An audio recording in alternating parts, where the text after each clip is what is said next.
Today on Cooking with Lauren K at Home, chicken and broccoli pesto Alfredo pasta. Yummy! So today we're going to be making for dinner a chicken and broccoli pesto Alfredo. It's become a big family favorite in our household. I'm going to talk about some different tips involving cooking pasta and cooking chicken correctly. A lot of my students want to know, how do I know when chicken is fully cooked? And I'm going to show you that today. Started off our recipe by bringing a stock pot full of water to a boil. I filled it about this way, this much full. I put the lid on, which you can do with water. You don't want to do that with oil, but it will come to a boil faster if you put the lid on with water. You can use a variety of different types of pastas. I like shortcut pasta for this particular recipe. Most boxes are going to be 1 pound, which is 16 ounces. We're only going to be using 8 ounces, so you can use half for this recipe and half for another recipe later. When you are cooking pasta, you want to make sure that you salt the water. So since I do have my water at a rolling boil, which means the bubbles come to the surface, I'm going to put a nice amount of salt in there, and that's going to give the pasta itself some really good flavor for the dish. Once you have it coming to a rolling boil and you add your salt in, you can drop in your 8 ounces of pasta.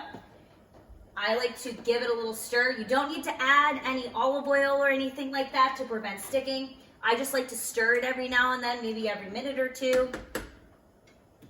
There we go. Next, we're going to check out my pan. I have a nice big skillet heated to medium heat. You want to bring your skillet up to temperature before you put anything into it. We're going to be cooking chicken. So I'm going to be adding a little bit of olive oil to both add flavor and to prevent sticking when it's cooking in the pan. A couple things about the chicken that we're using today. We have 1 pound of chicken tenders. The chicken tenderloins, I seasoned both sides of those before I'm going to use them. The seasoning, salt and pepper, just a little bit on each side. You want to season both sides on a plate or on a cutting board before you use it. Remember to wash your hands after you're done touching it, or you can use tongs to transfer it into your pan so that you don't have to actually touch the chicken once you've seasoned it. So what I'm going to do, I'm going to add about 1 to 2 tablespoons of olive oil in my pan here. And then I also have a clean plate ready, so whenever my chicken is done cooking, I can move it directly to a clean plate. Don't put it on the plate that had the uncooked chicken on it. So I'm going to take my tenders. I'm going to cook these. And that's how you know that it's ready to go, when you put your chicken in there. Starts to sizzle. There's my kiddos waiting for dinner in the background. Sounds like candy. We're going to lay these in one even layer. And we're going to cook these each side about 2 to 3 minutes. And then we'll give them a flip. All right. So at this point, we have the chicken cooked on one side. If you notice you have white edges coming up around and you start to see some white on the bottom, this looks like a good time to flip. Look at the beautiful golden brown color. That is exactly what you want to see. I like a thinner chicken breast, so tenderloins work really well for this. You can use the thin cut chicken breast as well. If you have the bigger, thick cut chicken breast, if you want to cut those in half to make them thinner, they will cook faster. So we're going to do this side for about 2 to 3 minutes as well. Okay, so I think that our chicken is done. I cooked it for 2 to 3 minutes per side. I got my shortcut pasta cooking on the back burner there.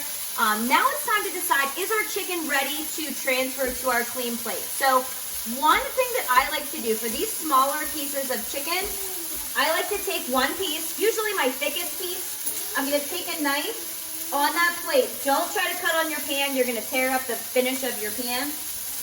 Cut that piece. Look in the middle. And you're looking for a nice white color. White the whole way through is what you want to see. So what we're going to do now is we're going to take all of our pieces of chicken, transfer those to your clean plate, and we're going to cut those up as soon as they're cool enough to handle.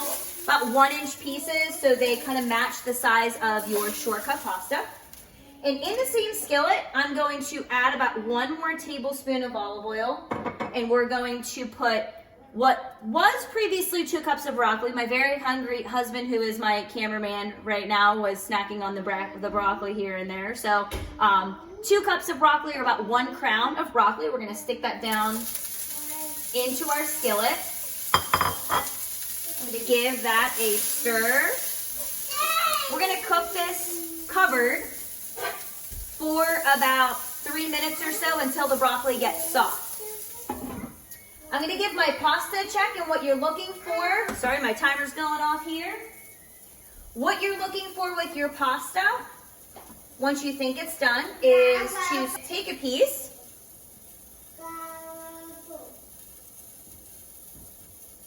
You want it to be what you want it to taste like whenever you're going to add it to your dish. Give that a nice taste. I think it needs about 30 more seconds. So I'm going to let that continue to cook about 30 seconds. I'm going to drain it in a strainer, and then it'll be ready to use for the finishing of our dish. All right, so I'm going to check on our broccoli here.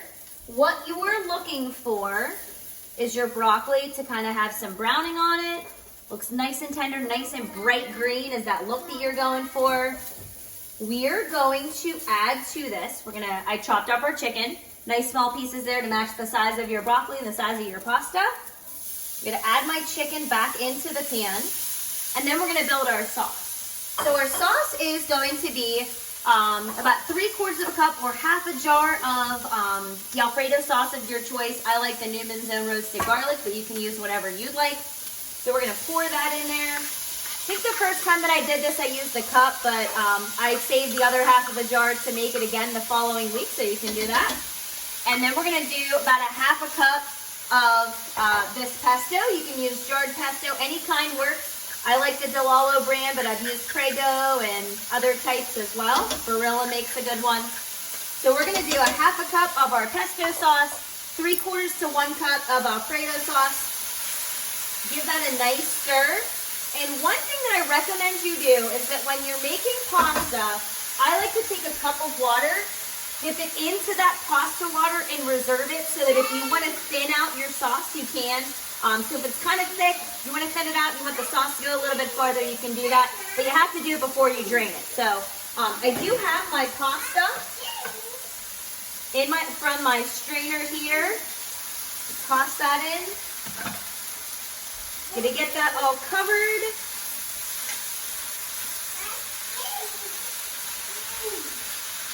Look at that. Now, the final ingredient that we're gonna add is optional if you want to. You can do a different one, corn. I have 1 cup of frozen peas. I love peas in basically everything. So I'm gonna toss those in. And really you just wanna heat those peas through. They're already fully cooked. Look at the color and the vegetables, the chicken. You can use whole wheat pasta. They didn't have whole wheat pasta at the store when I went there. They seem to be out of a lot of things in the pasta area lately. Give that a stir. If you want to thin out your sauce, you can add a little bit of pasta liquid there. Why don't we get a nice close-up in on this dish? Look at that. This is going to probably feed a family of 4, a nice big helping of pasta. And I cannot wait to try this out in a few minutes. Thank you all for watching my video. Please give it a like and stay safe and healthy. Take care.